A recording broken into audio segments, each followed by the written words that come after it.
मुफस्सिल थाना अध्यक्ष पिंकी प्रसाद को दिनांक 16/9/24 को एक टेलीफोनिक सूचना मिली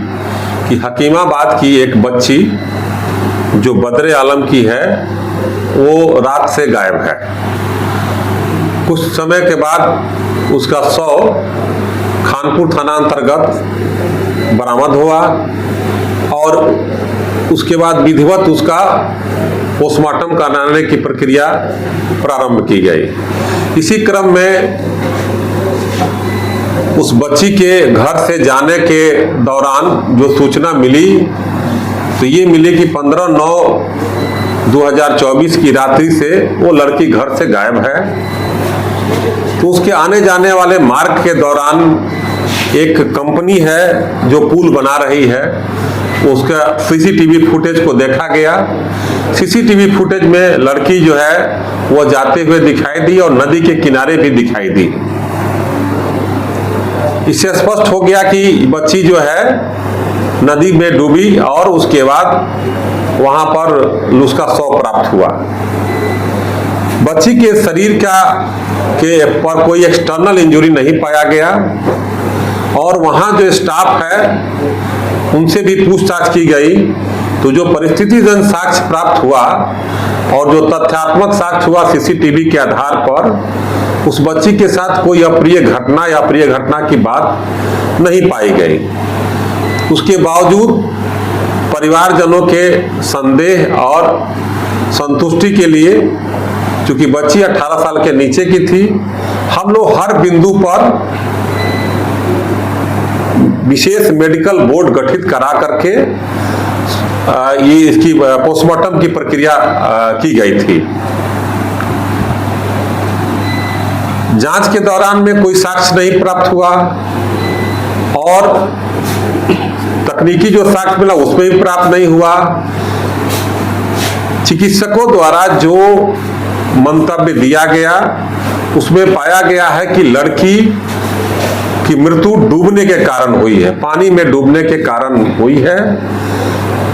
और इस प्रकार जो बलात्कार की घटना का एक अफवाह फैलाया गया,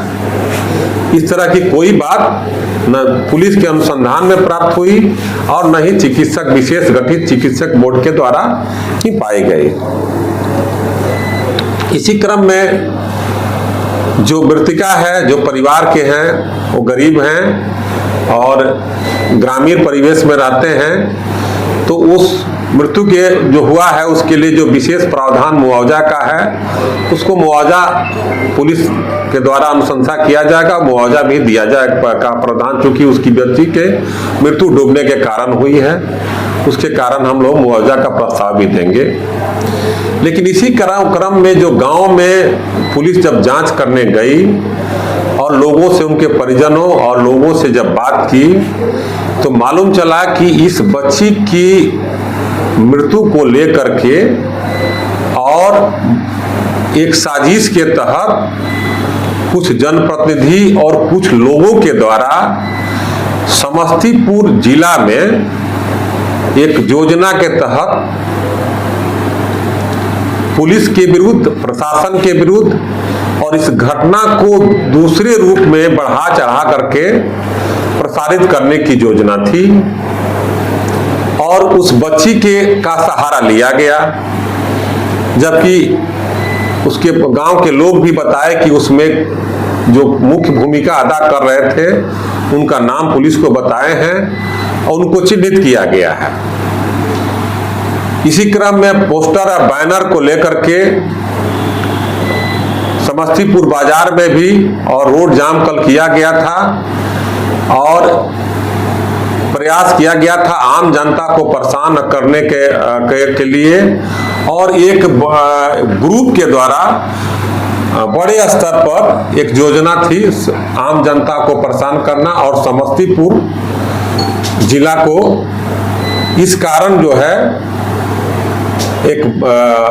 भ्रामक प्रचार करके, अफवाह प्रचार ला करके आम जनता को और समस्तीपुर की जनता को एक न्यूज के माध्यम से इसको फैलाया गया ताकि इसमें एक अफवाह फैले और अफवाह फैला के प्रशासन और यहाँ पुलिस के तथा शहर में अस्त व्यस्तता और विधि व्यवस्था की समस्या उत्पन्न करने की योजना थी। उसके परिवारजन और उसके गांव में जिस व्यक्ति को बताया गया है उनको भी चिन्हित किया गया है और उनके सोशल मीडिया और उनके फेसबुक के माध्यम से भी जो दुष्प्रचार और अफवाह फैलाया गया है उसकी भी पुलिस जांच कर रही है और उस पर भी भविष्य में विधि सम्मत कार्रवाई की जाएगी, क्योंकि ये योजना थी विधि व्यवस्था और विधि व्यवस्था बिगाड़ने की योजना थी। और कल जैसा कि विदित है कि आप लोगों को कि एक साथ ही ये योजना प्रारंभ की गई थी। इस प्रकार पुलिस जो है अपने सही तथ्य पर थी और सही अनुसंधान की, तथ्यात्मक अनुसंधान की।